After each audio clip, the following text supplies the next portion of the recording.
咱个来看宜兰哦，有一个17岁无驾照的少年人，讲是赛车要载啉酒醉的朋友回去哦，伫路林冲红灯去弄到一台货车，车哥冲入去一间新娘纱店，现场是路惨惨哦。货车的驾驶送病院急救，加载是无性命的危险。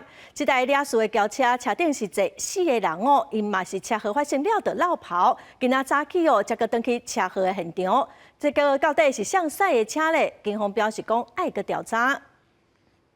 监视器画面看到一台货车透早准备通过路口，所互一台弄红灯的轿车弄到。轿车随后冲伫一间婚纱店内，现场是路惨惨。小货车驾驶捌掉伫桥内，互救出了后送医无性命危险。上海店家续报告场看甲拢共去。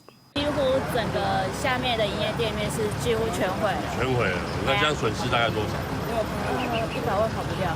根据了解，这台轿车顶有4个人，再去告诉过现场，甲婚纱业者会师嘞，佮答应赔偿所有损失。其中一名17岁小破少年，讲车是伊驶的，载3名啉酒的朋友要回去三星乡。我没有很会开车，我就想说赶着回家。因为轿车掉事了后，车顶4个人拢逃离现场，环境到场无法度确定驾驶定是啥人。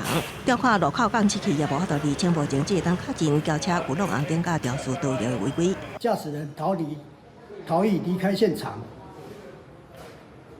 车已肇事后，是我涉及其他不法，警方正积极调阅监视器厘清中。警方表示，专案下调肇事盗摇等罪嫌重办，轿车监视涉及其他不法，已经继续调看监视器厘清。公视新闻采访报道。